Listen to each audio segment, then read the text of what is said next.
மகரம். மகர ராசிக்காரர்களுக்கு மிகச்சிறந்த யோக வாரம்.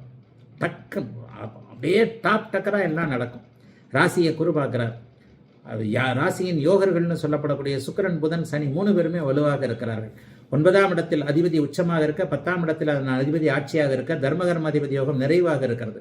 9ஆம் அதிபதி பாக்கியாதிபதி வலுவாக இருந்து குருவின் பார்வையிலே இருக்கிறார். இந்த வாரத்திலிருந்து 9ஆம் அதிபதி உச்சமாகிறார்.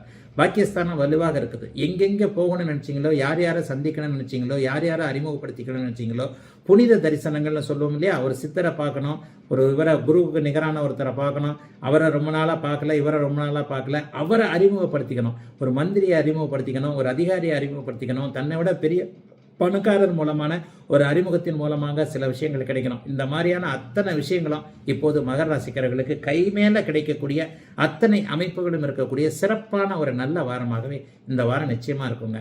எல்லா நிலைமையிலேயும் மகர ராசிக்காரர்களுக்கு கடந்த வருஷங்கள்ல ரொம்ப கஷ்டப்பட்டவங்க நீங்க தாங்க. மகர ராசிக்காரர்கள் கடுமையான மன அழுத்தத்தில் இருந்தீங்க. அவர்கள் எல்லாருக்குமே நல்ல விதமாக எல்லாம் அமையக்கூடிய ஒரு யோக வாரமாகவே இந்த வாரத்தை சொல்ல முடியுங்க. ராசியின் யோகர்கள் சனி, சுக்கிரன், புதன் 3 வலுத்திருக்க, அதுல பாக்கியாதிபதி பாக்கியத்திலேயே அமர்ந்து அப்படியே குருவின் பார்வையிலும் இருப்பது 1, 5, 9ஆம் இடங்களோடு குருவின் பார்வை அமைப்புகள், இருப்பு அமைப்புகள் தொடர்பு கொள்வது என்பது மிகச்சிறந்த நல்ல பலனை கொடுக்கும். தொட்டது துலங்கும்.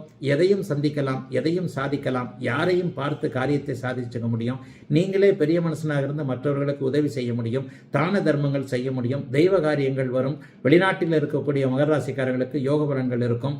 உள்நாட்டிற்கு வர வேண்டும் என்கின்ற ஆசை நிறைவேறும். சொந்த ஊர்ல வீடு கட்டணும், சொந்த ஊர்ல இது பண்ணணும், ஒரு கோவில் கட்டணும், கோவில் இது பண்ணணும், கும்பாபிஷேகம் பண்ணணும், இதுவரைக்கும் இருந்து வந்த பங்காளி தகராறுகளை தீர்த்து வைக்க வேண்டும், தானே தலைமை ஏற்க வேண்டும்.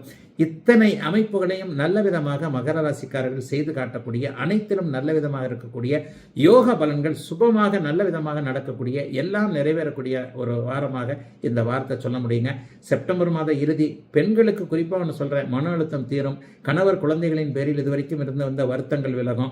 குடும்பம் அவ்வளவுதான் நினைச்சுக்கிட்டு இருந்தவங்க எல்லார் மத்தியிலையும் எழுந்திருச்சு நின்று வாழ்ந்து காட்டக்கூடிய அமைப்புகள் அத்தனையும் இப்போது மகர ராசிக்காரர்களுக்கு வந்து விட்டன. ஆகவே மகர ராசிக்காரர்களுடைய மனோதைரியம் வலிமையாக இருக்கக்கூடிய, எதையும் சாதித்து காட்டக்கூடிய நல்ல வாரம் இந்த வாரம். அத்தனை மகர ராசிக்காரர்களுக்கும் வயதிற்கு ஏற்றார் போல